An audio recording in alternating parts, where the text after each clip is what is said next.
Good evening, everybody. It's your favorite aspiring classicist here, a wandering author, reminding you that we are all the authors of our own lives. As always, my message remains the same.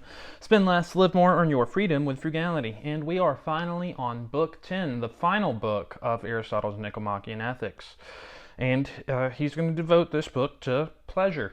And there's some other topics that he gets into, but at least the first chapter is all about pleasure. So let's go ahead and get started. Our next business after this is doubtless to discuss pleasure, for pleasure is thought to be especially congenial to mankind, and this is why pleasure and pain are employed in the education of the young, as means whereby to steer their course. Moreover, to like and to dislike the right things is thought to be a most important element in the formation of a virtuous character. For pleasure and pain extend throughout the whole of life, and are of great moment and influence for virtue and happiness, since men choose what is pleasant and what is painful.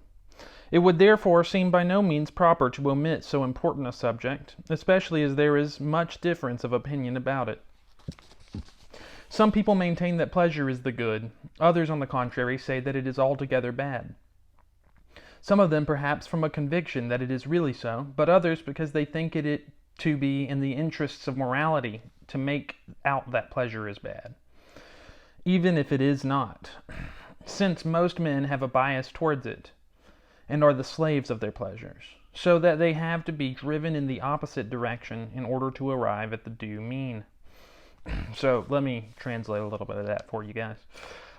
He's saying that some people really believe pleasure is bad, and then others believe that it's bad on like a moral basis, just because most people kind of have a proclivity towards pleasure, and that the right way to be is not obsessed with pleasure. Possibly, however, this view is mistaken.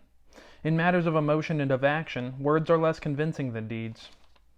When therefore our theories are at a variance with palpable facts, they provoke contempt and involve the truth in their own discredit.